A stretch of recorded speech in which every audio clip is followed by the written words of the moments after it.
Okay, so we're going to continue on with the compression member design. Are there any questions from Friday, from the assignment on Friday?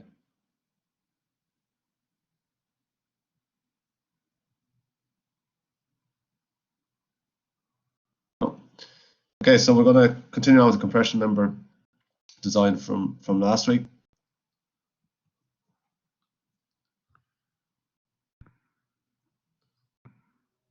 Okay, so as a recap, what we're doing is we're talking about the different kinds of buckling modes that can happen, calculating the different design buckling loads, and then calculation of different buckling capacities.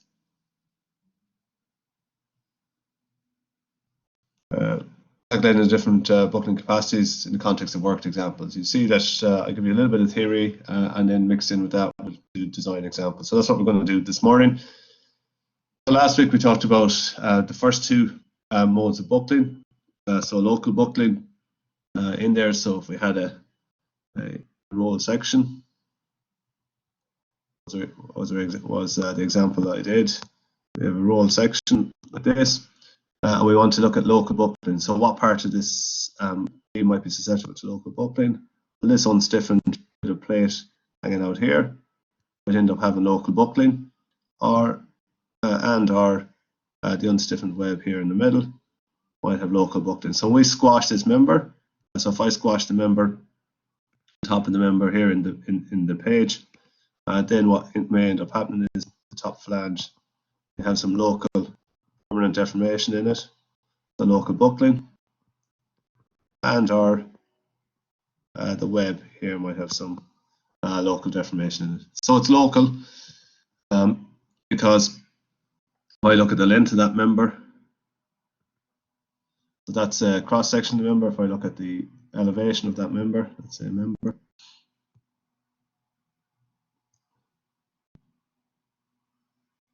if I look at the elevation here, the same member, and then what might happen is you might get a local buckle locally up here. The flange is in compression, and you may also get a local buckle of the web as well. Possibly in the same location, possibly in a different location. Okay. So buckles out there. Okay, so there's so it's local because the length of the buckle is relatively short compared to the overall length of the section. Okay, so that's local buckling. We also looked at flexural or lateral buckling. So flexural or lateral buckling. So we have the overall member, same member. That same member, just turn it the other direction. It's been loaded on the end of it. So this is the design load on either end. And what could happen to that member is that might have global, or flexural, a lateral buckling. So the overall member goes across. So again, that's just like your ruler. You squash your ruler down, on end you get the ruler will buckle out sideways. The ruler will always buckle out sideways about the weaker axis of the two axes. Okay, so you see a ruler is flat and wide, and so it'll always buckle in one direction because it's a lot more slender in one direction than the other. So we look at the overall slenderness of the section, and that tells us how susceptible it is to flexural or lateral buckling. It's very slender. We get elastic buckling that's driven by Euler buckling formula. It's very short. It's more likely that it's going to get material failure across the sectional resistance is going to drive the resistance, and then somewhere in between is the intermediate length section, or intermediate slenderness section. Could be a bit of a combination of both. Okay, so those are the first two topics. What we're going to do next is we're going to cover torsional buckling, and then after that we're going to do torsional flexural buckling. Okay, so local buckling, as I said, occurs in the localized area when compared to the overall length of the structural element, and it's going to be driven by the width. So whatever part is sticking out, so that's the width of that one. So that's C of the flange, and the thickness of the flange here. So it's that ratio of the width of the flange versus the thickness of the flange. And then for the web, it will be the unstiffened height of the web divided by the thickness of the web. That's what's going to tell us if it's susceptible to local buckling or not. The local buckling, as I said, is determined by that local cross-sectional behavior. It's considered before global buckling. So we do that first and we classify the sections either class 1, 2, 3, or 4. Class 4, effectively, we get local buckling that prevents us from getting to the yield point down here. With class 3, we just about get to the yield point and then we get local buckling. Class 2, we have a limited rotational capacity, and then we get local buckling. And class 1 means to get a higher rotational capacity before we get local buckling. And from the European Design Code, Eurocode 3, we go to table 5.2 within the code, and we look at the unstiffened lengths, in this case the web, the unstiffened web versus the thickness of the web, and then if it's a class 1 section and it's fully under compression, then the unstiffened length of the web divided by thickness less than or equal to 33 epsilon, where epsilon is square root of 235 divided by Fy. So if it's S275 steel and the yield strength is 275 newtons per millimeter squared, and epsilon is 0.92. That goes in there, 0.92, and then that less than or equal to 33. Epsilon becomes less than or equal to 30.5. So if C over T is less than that, then it's class 1. If it's between 38 and 33, it's class 2. If it's between 42 and 38, it's class 3. If it's greater than 42 epsilon, it's class 4 section. Okay. So we did 2 examples where I did one, which was the UKC, so universal column section, and you did one where it was a rolled hollow section on Friday. Okay, and then this is the diagram where if we have local flange buckling coming out here, it's local compared to the overall length of it, or we can have local web buckling, which comes out over here. We go on to the second sheet in that same table, and we look at the flange, the unstiffened length of the flange divided by the thickness of the flange, and under compression. It's a class 1 section. The C over T ratio has to be less than or equal to 9 epsilon. Again, epsilon is the same thing, square root of 235 Fy. Class 2 is somewhere between 10 and 9. Class 3 is between 14 and 10 epsilon, and class 4 is greater than 14 epsilon. Okay, so that's the local buckling. So we did that for our section in our example, and you also did that in your example. And once we've done that, we do the flexural, once we've done the local buckling, then that tells us what the cross-sectional resistance is. So it depends on whether it's class 1, 2, 3, or 4, will give us the formula for cross-sectional resistance. Then we look at flexural buckling, where we have the original member here on the bottom left. That member, then we apply an axial load NED at 2. Applying that axial load, we may end up laterally deforming the element in there. So by just loading an axially like your ruler, you might laterally deform in there. And if that deformation, when we take off the load again, if that deformation, if it comes back to its original shape again, then it's elastic buckling. Okay, so as I squash my ruler down, it kicks out sideways. When I release the load off the ends of it again, it comes back again to be straight. So that's therefore is elastic buckling because it fully recovers, and therefore we can use Euler's buckling formula to find out what the critical elastic lateral buckling load is. Euler's buckling formula takes into account that this is a perfectly straight element at the start, that there's no deformation, so actually may end up being already kicked out sideways a little bit from when it was manufactured or when it was installed into the truss or so on. So it mightn't be perfectly straight, it mightn't be homogeneous, there might be some differences in thickness in the material or material properties along the way. There could be some residual stresses built in, as we talked about last week, which could reduce then its ability to carry load, axial load in here, and so on. So we have to take that into account in our design. We did that in our calculations of flexural buckling, where we had Euler's buckling formula here, pi squared E I over L squared. We check it about the major axis and the minor axis in there. And then what's going to drive the results? Well, we've got the material property in terms of its material stiffness, which is called Young's modulus. We've got the cross-sectional stiffness, which is called the second moment of area. And we've got the overall length of the member. So if we halve the overall length of the member, we're going to double its capacity to carry load before it's going to buckle.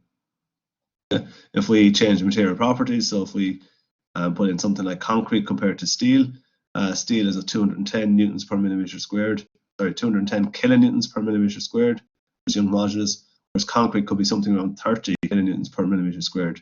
So concrete is about 1/7 as stiff as steel, so therefore the buckling capacity of concrete will be about 1/7 of that of steel. And then depends on the cross-sectional shape. If we have something like this, which is a rectangle, we have the width times the height, h cubed divided by 12 is the second moment of area. So if I double the height, then I'm going to increase the I value by 8. Okay, so just write that down. Put this section here. So I, y for that section is equal to b h cubed over 12. That's the height of the section. And this is the width of the section. Okay, so the second moment of area about the major axis is bh cubed, and about the minor axis is equal to hb cubed over 12.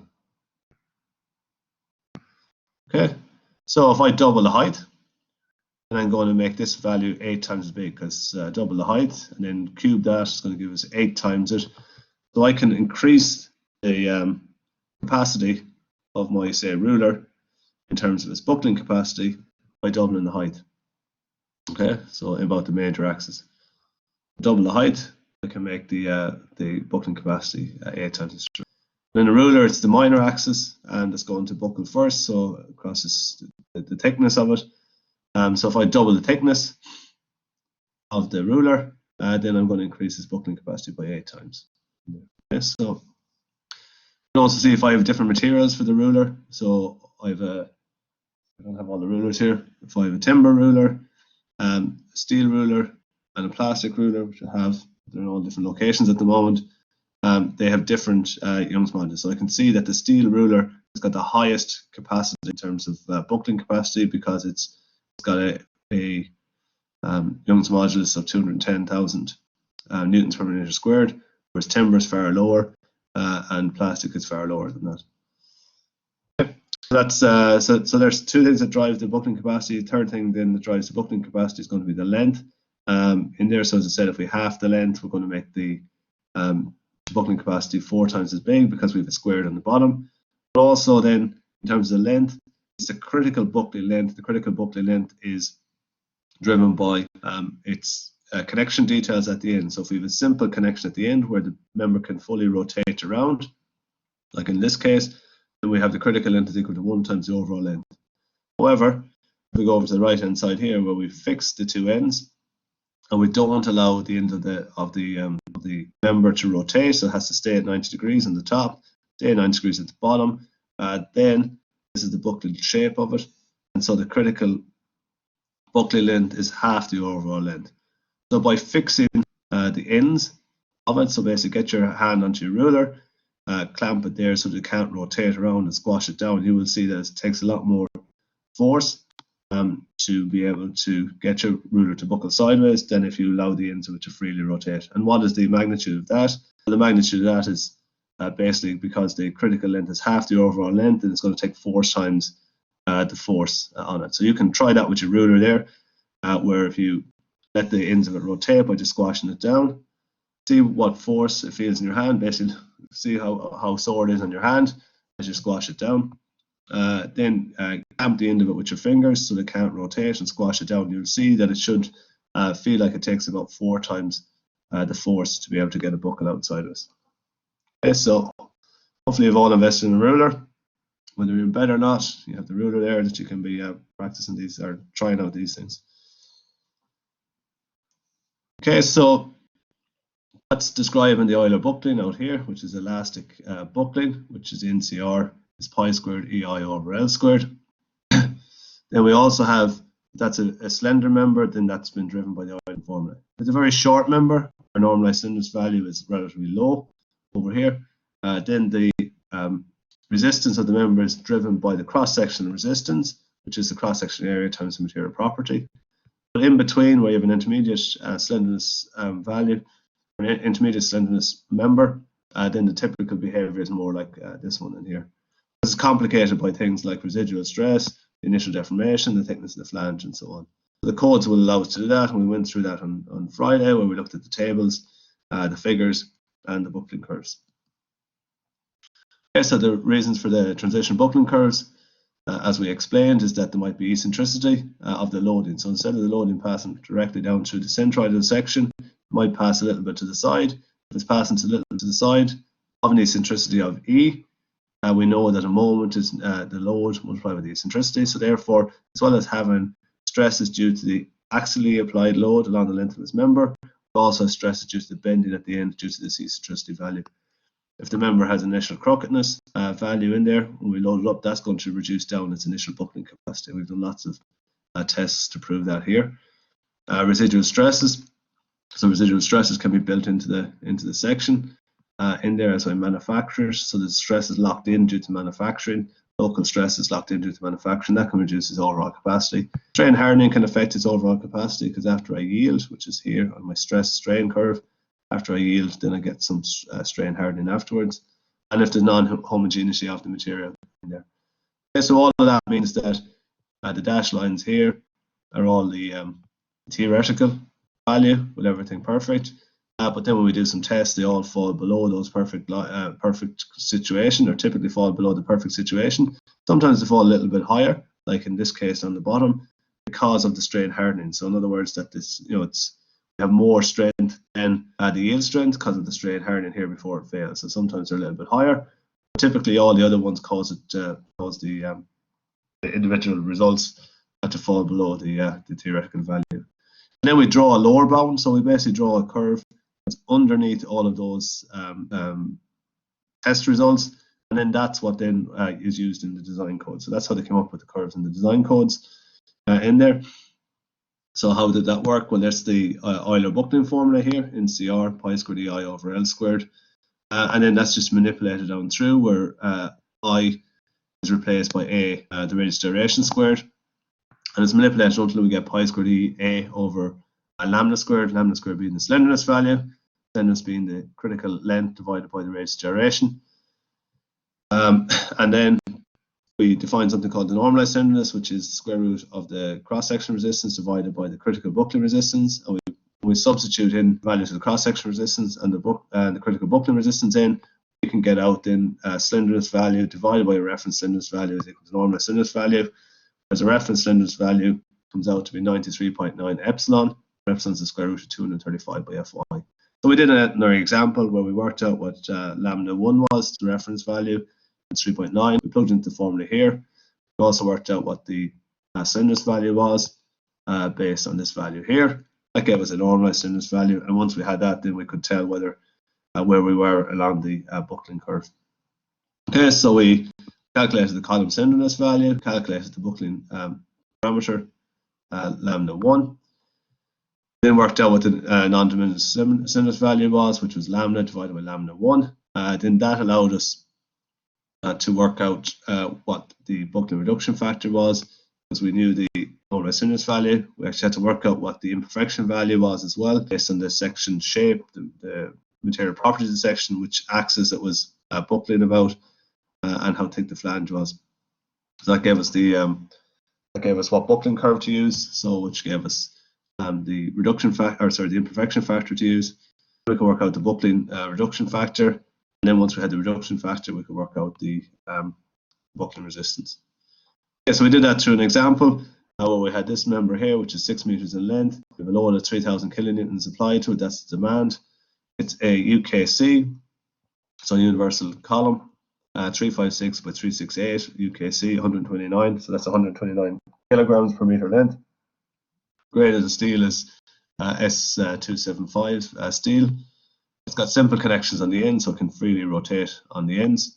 We checked it for local buckling, we checked it for flexural or lateral buckling, and now this morning we're going to check it for torsional buckling. So as a recap, we first went into the blue book, we found the cross-sectional resistant properties of it. That's the section. We found out what thickness the flange was, thickness the web was, the radius was, the width of the flange, height of the section, and so on. We read all those straight up from the blue book in there. So that's the 356 by 368 UKC by 129.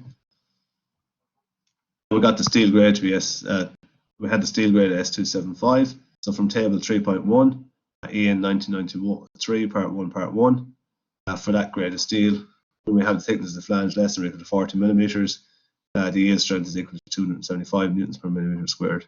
So the first check we're going to do is the local buckling justification of the section. So we checked what the width of the flange was, the unstiffened length of the flange was compared to the thickness of the flange. That ratio came out to be 9.37. That was less than or equal to 14 epsilon, which meant that it was a class 3 section because it wasn't less than 9 epsilon, which is class 1 section. It wasn't less than 10 epsilon, which was a class 2 section, but it was less than 14 epsilon, which made it a class 3 flange. Similarly, we looked at the unstiffened height of the web divided by thickness of the web. 27.9 out, that's less than or equal to 33 epsilon. That meant it was a class 1 flange. So overall then it's a class 3 section because we have a class 3 flange. Sorry, that's supposed to be web. It's class 1 web. So overall we have a class 3 flange, we have a class 1 web. So whichever is the most onerous or the worst case, because it's going to buckle first.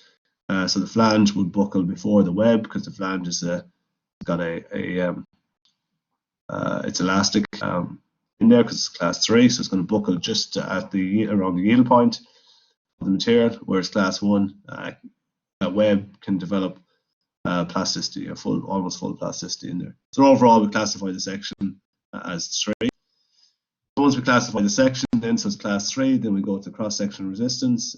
Because if it's class 1, 2, or 3, the cross-sectional resistance is equal to the cross-sectional area times the material strength divided by gamma m0. So we got the area from the blue book, 16,400 millimeters squared, or 164 centimeters squared. The yield strength 275 newtons per millimeter squared divided by 1 gives us 4510 kilonewtons. So once we know that, then we went to calculate the flexural lateral buckling, going through all of the steps to work out what the reduction factor was. And in the reduction factor, we checked it about the major and minor axis, and it turned out, as we would expect, that the minor axis is a critical one, about the z-axis, reduction factor being 0.713. Multiply by that by the cross-sectional resistance, and we get 3,215 kilonewtons. In other words, the capacity of the section is only 71%. This cross-sectional resistance. So if we could stop the ruler or the member that we were loading axially from kicking out sideways, then we could enhance the capacity of the section. So enhance it up from 3,215 up as far as 4,510 kilonewtons without changing the section size. Okay, so we have only 71% of our capacity available to us as a result of flexural or lateral buckling. Okay, so how do we get that value, that reduction factor in there? We looked at what the height of the section was compared to the width of the section. It was approximately equal to 1. So that's less than or equal to 1.2. The thickness of the flange is less than or equal to 100. We're looking about the major axis, YY, then we use buckling curve B. If we're looking about the minor axis, ZZ, we use buckling curve C. Therefore, we go to table 6.1.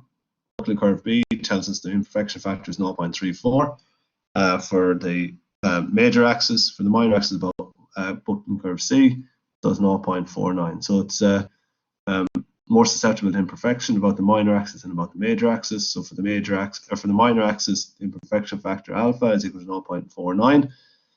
So we know that. We've worked out what the normalized tenderness value is earlier on. So once we know the normalized tenderness value, so once we know the imperfection factor, we can get this a 5 value. Once we have the 5 value, plug it in here, as well as normalized tenderness value, and that means that's the reduction factor. The reduction factor can't be any greater than 1, so it has to be less than or equal to 1. That's how we did that, and that's the calculations as we did on Friday in there. So the slenderness value, the length divided by the radius of gyration, normalized tenderness value, which is the slenderness value divided by the reference slenderness value.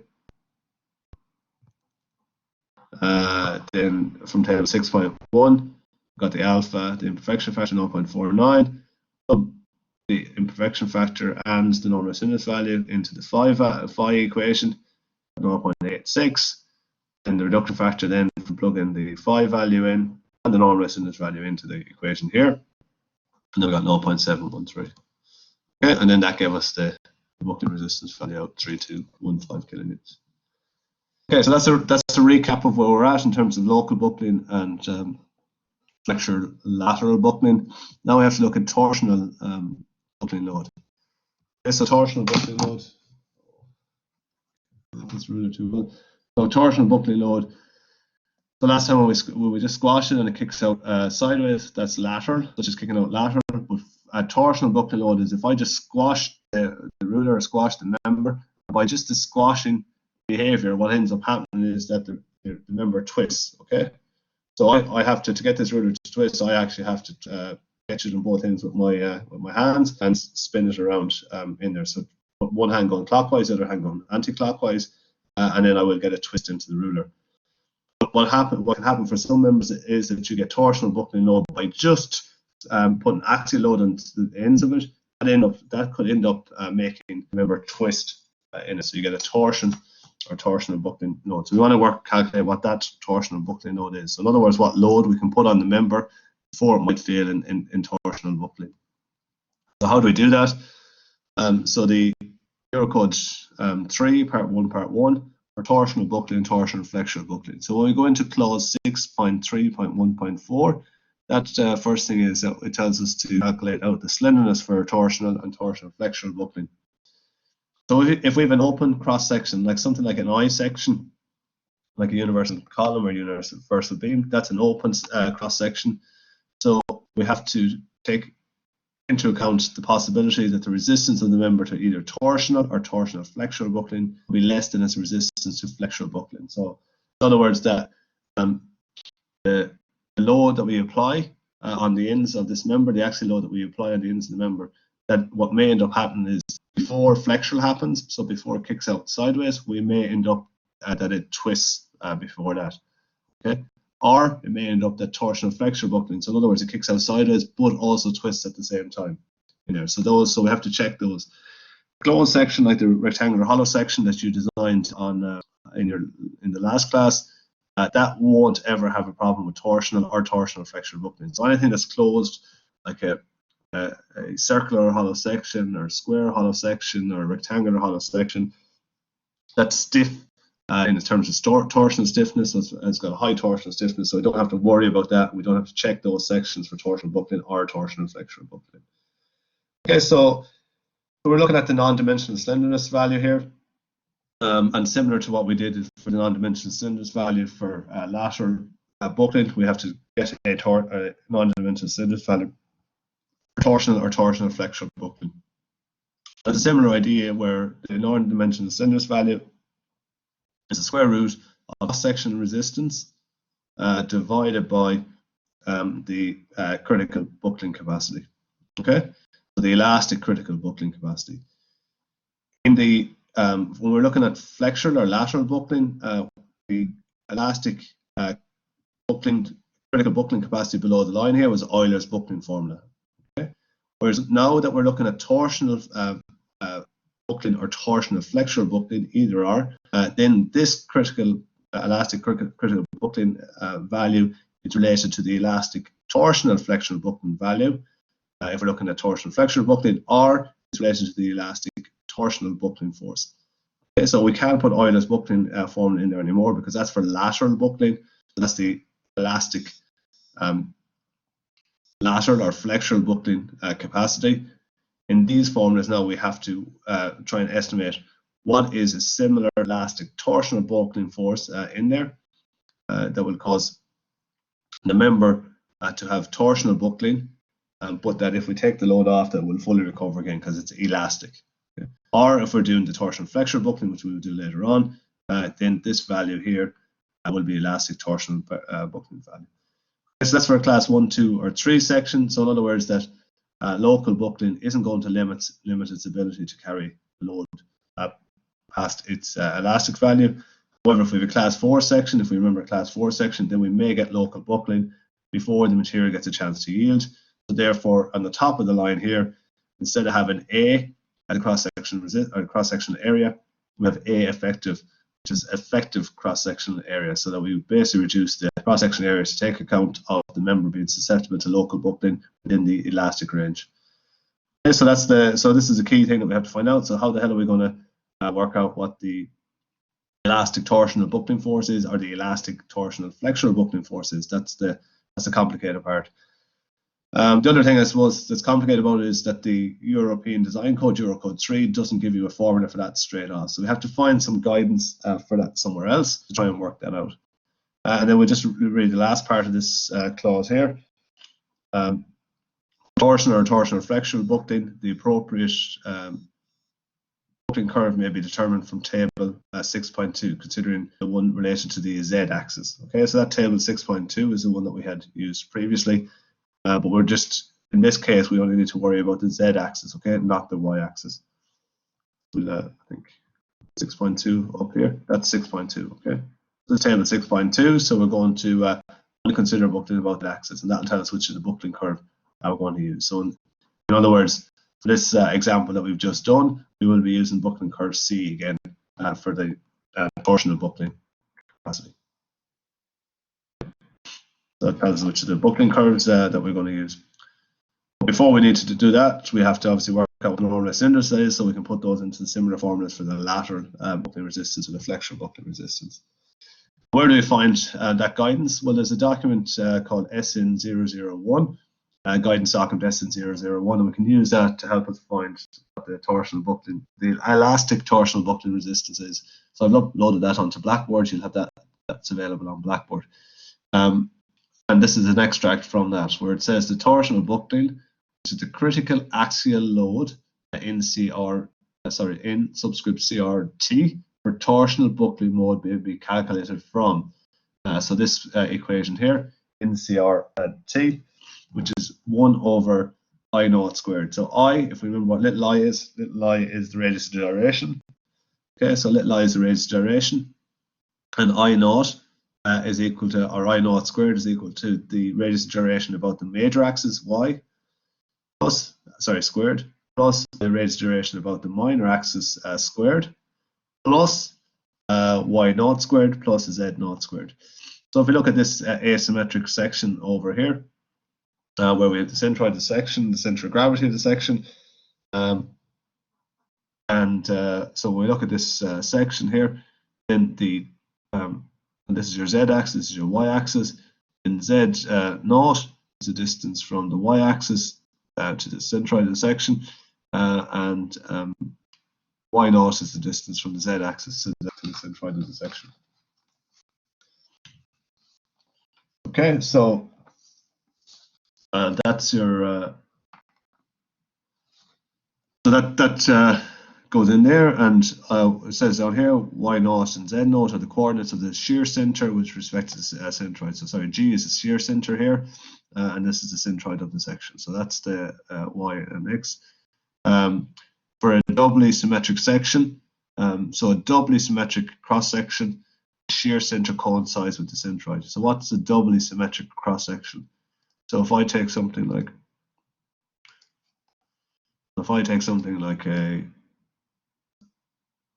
a roll section, we had, well, could possibly draw it accurately enough. Not very well drawn. Okay, so I have a section here. If I look at that section, if I was able to draw that section accurately enough,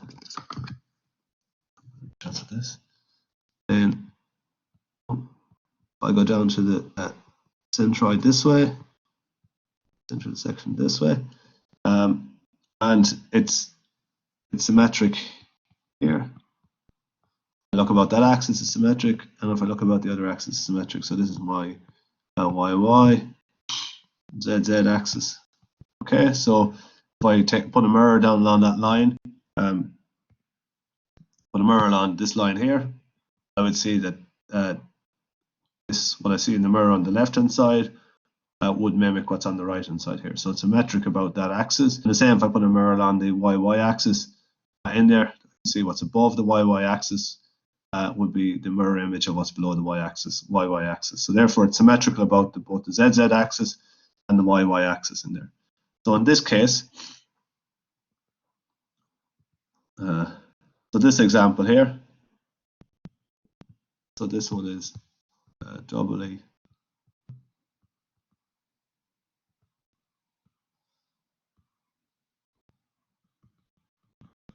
okay, so that one's doubly symmetric, one that we just drawn there. Okay, so if it's doubly symmetric, what says down here, sorry, for doubly symmetric cross section, this that means that the shear center, in our diagram is denoted by G, coincides with the centroid, is denoted by O in the cross section.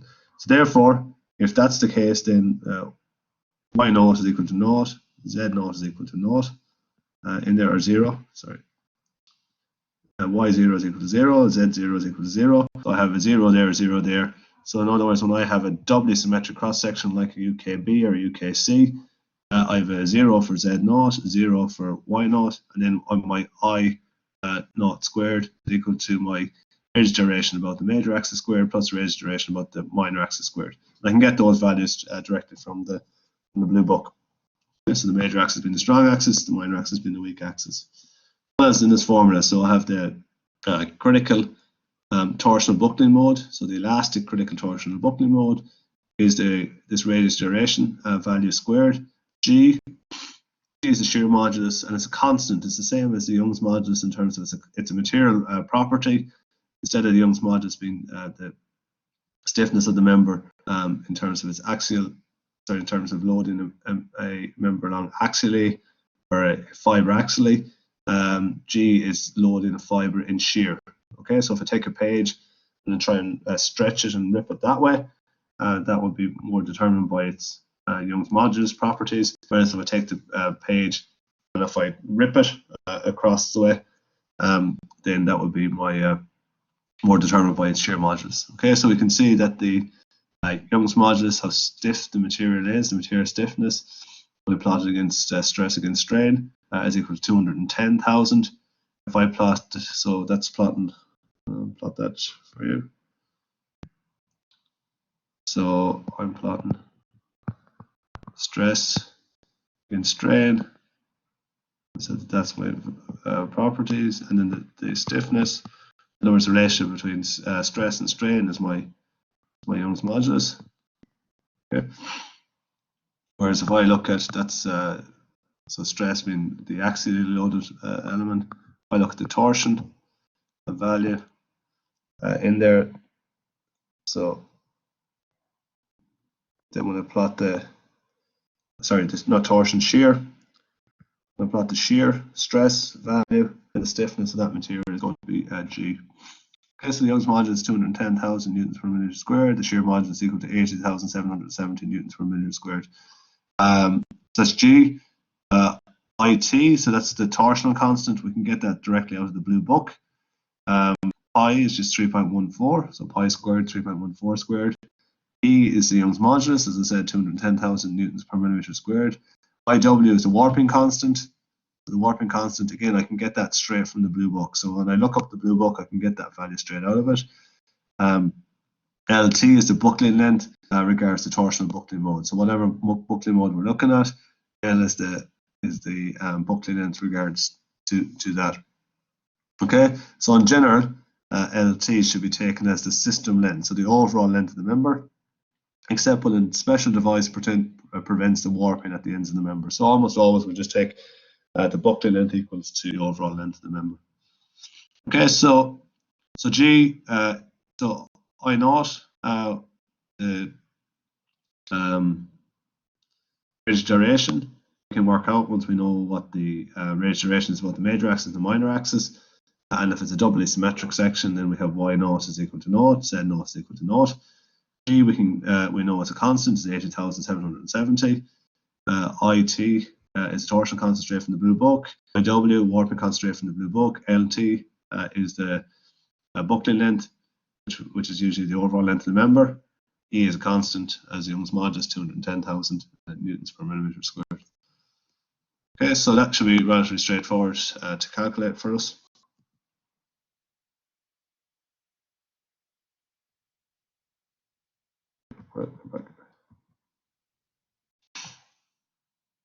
Okay, let's have a look to see. So if we look at our section that we're calculating, the previous example.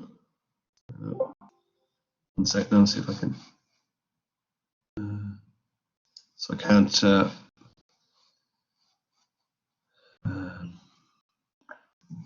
I can't load up the blue book because it seems to be too large to load up the blue book. So let's see if I can share another.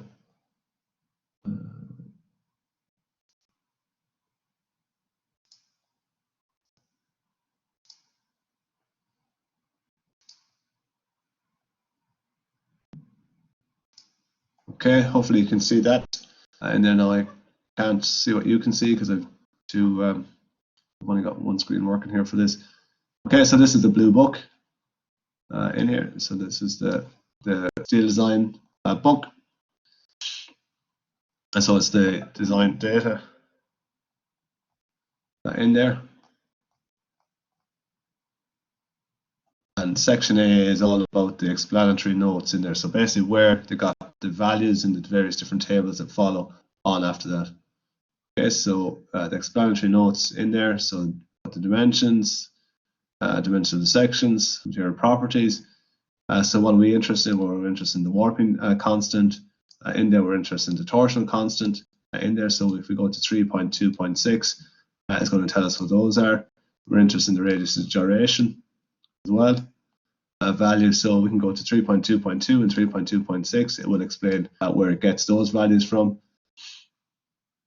That's for a sections other than the hollow section, and then the hollow sections, like the rectangular hollow section that we designed on Friday, we can get the torsion constant straight out. Explain what the torsion constant is for those out there. So we need to go to 3.2.2 and 3.2.6 to read about those.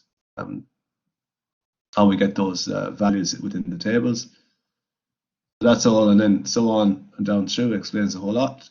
And the B, section B in the blue book, will then give us all of those dimensions and sectional properties for the elements for all the different section sizes, section shapes. So we're interested in this example of the universal columns, UKCs. So we will go to B8, so page B8. So first we want to just see what it explains to us about the radius of gyration, which is page A4. What it explains to us about the warping constant is page A5. And then we can go in and take those values directly out of page B8 or somewhere around B8 for the universal column section that we're looking at. Okay, so let's go to that.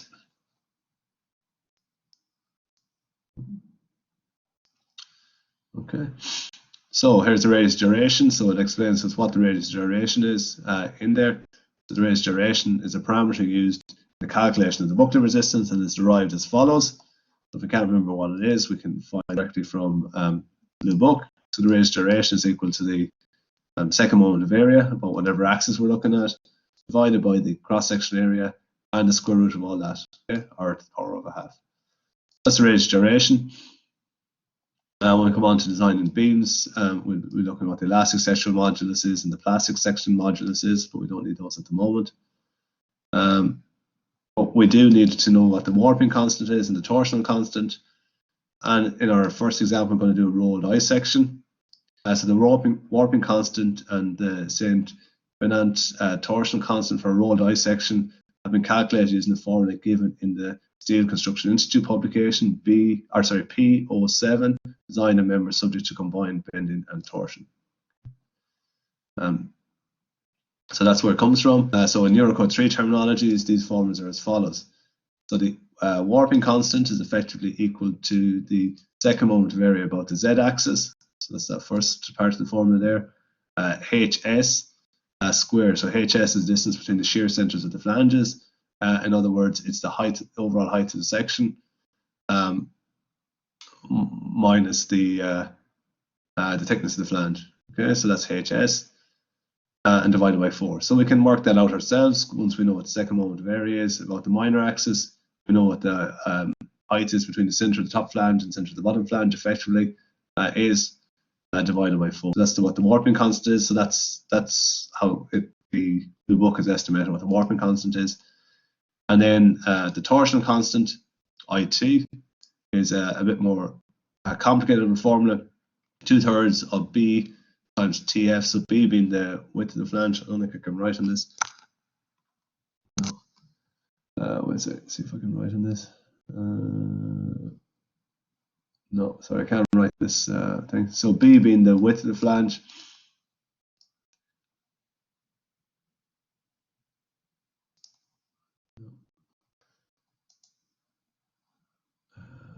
There's no mark pins on this, is there?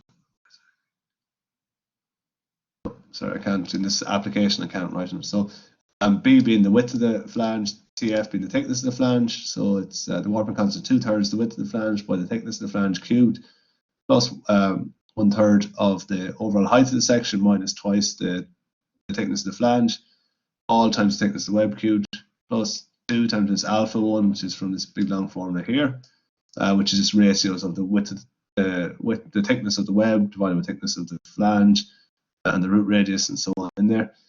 D1, which is this other formula here, again it has got the thickness of the flange, the root radius in there, and the thickness of the web. Minus 0.420 times the thickness of the flange, all to the power of 4. Okay, so that's where it gets the value from. So again, all of those values we have to save us having to work out the second one, or sorry, the torsional constant ourselves. The blue book has already worked out for us. T sections, so it looks like a T. So effectively, if you take the universal column or beam that we've been looking at, put it in half down the middle, that gives you a T section. We have got the formulas for the warping constant and the torsion constant for both of those. The parallel flange channel, so it looks like a C section. Again, we have the warping constant and the torsion constant in there. So that's where it's getting all the equations for. And the angle section, the torsion constant is given from here. So when you're doing your project later on, you will definitely need to be working out the values for the angle sections in compression, and you'll also need to be working out these values for the T sections as well, which you can get directly from the blue book. Okay, so that's the background of where you get the values from. Now we go to section B. Sorry, not too far.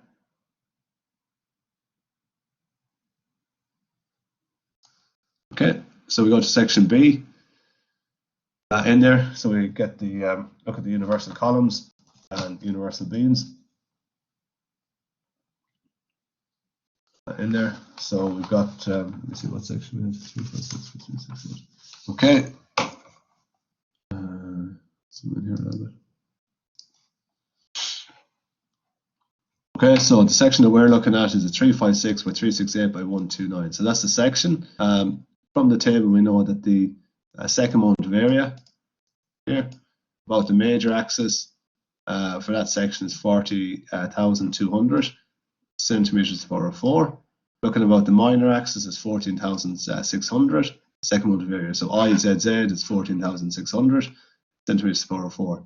Radius of gyration, so little I, radius of gyration about the major axis is equal to 15.6 centimeters. That's where we got that one from.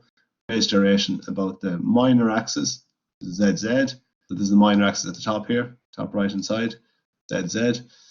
We get 9.43. So as you'd expect, radius of gyration about the minor axis is smaller than the radius of gyration about the major axis. Plastic modulus, don't need to worry about yet. The warping constant, so in this example here, the warping constant for our section is 356 by 368 by 192 UKC. The warping constant is 4.18 dm at the power of 6, and the torsional constant is 153 centimeters to the power of 4. So that's the torsional constant up here and the warping constant. We need those two, and then we might need the cross-section area at some stage, A, which is 164 centimeters squared. Okay, so we can get the warping constant here and the torsional constant there from the third last and second last columns in that table. Give us the warping and torsional constants in there. We also need the radius of gyration about the major and minor axis, which is from the fourth and fifth columns in here, so we can get I naught. Okay. So that's the those sections. Okay. And in the first page of that, from the previous page would tell us things like the overall height of the section, the width of the section, thickness of the web, thickness of the flange, root radius, depth between the fillets, the ratio for local buckling, so it's the CF divided by TF. For the flange, the ratio for local buckling for the web, CW divided by TW, and so on in there. So that's you can get all those for this member right across this line. That's where we got the section sizes from. Click back over.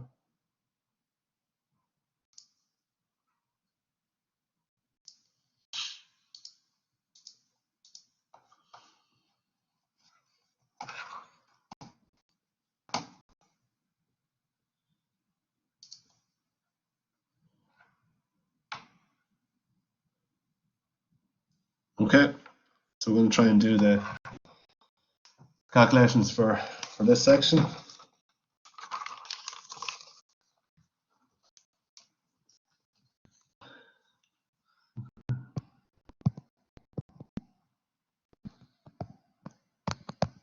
So I'm going to continue the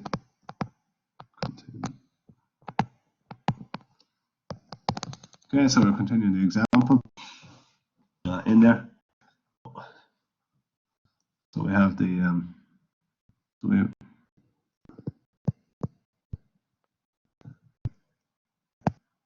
so we've already checked local buckling.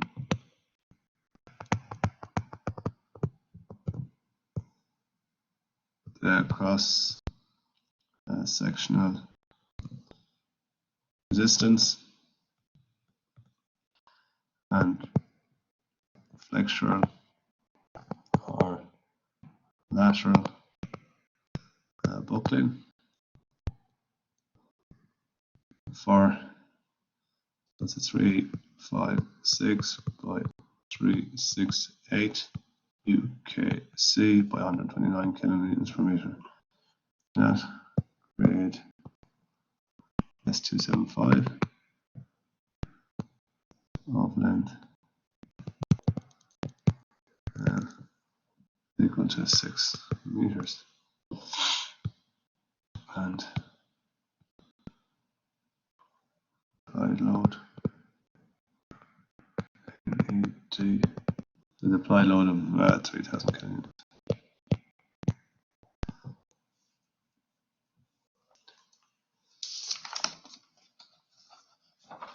Okay.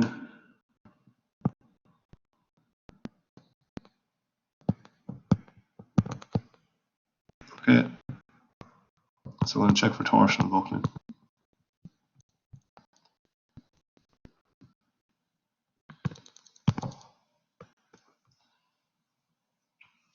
Okay, that's what we're going to do. So see, it's just gone the hour now. So we're going to take a break for 10 minutes. So we'll come back again at 1:15. Okay, so take a break for 10 minutes. We'll come back at 1:15.